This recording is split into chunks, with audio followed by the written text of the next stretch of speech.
Bengaluru Mysuru ಹೈವೇನಲ್ಲಿ toll ತಪ್ಪಿಸೋರಿಗೆ shock ಕೊಡೋ ಕೆಲಸವನ್ನ ಹೆದ್ದಾರಿ ಪ್ರಾಧಿಕಾರ ಮಾಡಿದೆಯಂತೆ. ವಾಹನ ಸವಾರರಿಗೆ ಹೆದ್ದಾರಿ ಪ್ರಾಧಿಕಾರದಿಂದ ಶಾಕ್ ಸಿಕ್ಕಿರೋದು.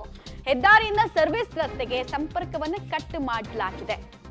ಬಿಡದಿ ಬಳಿ ಎಕ್ಸಿಟ್ ರೋಡ್ ಅನ್ನ ಬಂದ್ ಮಾಡಿ ಎಂಟ್ರಿಗೆ ಅವಕಾಶವನ್ನ ಮಾಡಿಕೊಡ್ಲಾಗಿದೆಯಂತೆ. ಬಿಡದಿಯಿಂದ ಮುಂದೆ ಬಂದು ಎಕ್ಸಿಟ್ ಆಗ್ತಾ ಇದ್ದಿದ್ದಕ್ಕೆ ಬ್ರೇಕು. ಎಲ್ಲರೂ ಇಲ್ಲಿ ಇದೇ ಜಾಗದಲ್ಲಿ ಟೋಲ್ ತಪ್ಪಿಸ್ಕೊಳ್ತಾ ಇದ್ರು. ಇದರಿಂದ ಸ್ವಲ್ಪ ಬೊಕ್ಕಸಕ್ಕೂ ಲಾಸ್ ಆಗ್ತಾ ಇತ್ತು ಅಂತ ಈ ರೀತಿ ಐಡಿಯಾ ಮಾಡಿದಾರಂತೆ. ಸರ್ವಿಸ್ ರೋಡ್ಗೆ ಸಂಪರ್ಕ ಕಟ್ ಮಾಡಿದ್ದಾರೆ. ಬಟ್ ಇದು ಲೀಗಲ್ ಆಗಿ ಸರಿನಾ ಕೇಳಿದ್ರೆ ತಪ್ಪು. ಯಾಕಂದ್ರೆ ಸುಪ್ರೀಂ ಕೋರ್ಟ್ನದು ಬಹಳ ಕ್ಲಿಯರ್ ಕಟ್ ಆಗಿ ಆದೇಶ ಇದೆ.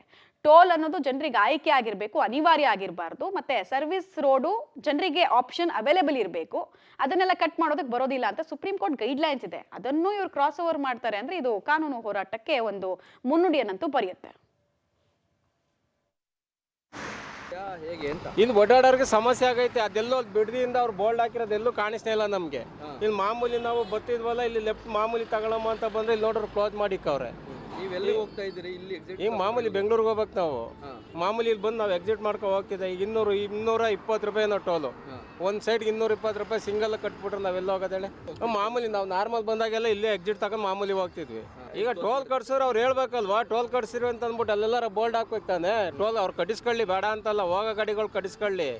ಈಗ ಅಲ್ಲೇ ಎಲ್ಲಾರ ಎಕ್ಸಿಟ್ ಹಿಂಗೆ ಆಯ್ತೆ ಕ್ಲೋಸ್ ಮಾಡಿದೀವಿ ಅಂತ ಅಲ್ಲೇ ಎಲ್ಲಾರ ಇದು ಮಾಡ್ಬೇಕು ತಾನೆ. ಸರ್ವಿಸ್ ರೋಡ್ ಇನ್ನೆಲ್ಲಿ ಹೋಗ್ತಾರಂತೆ. ಈಗ ಇದು ಇಂಪ್ರೂವ್ಮೇಷನ್ ಇಲ್ಲ.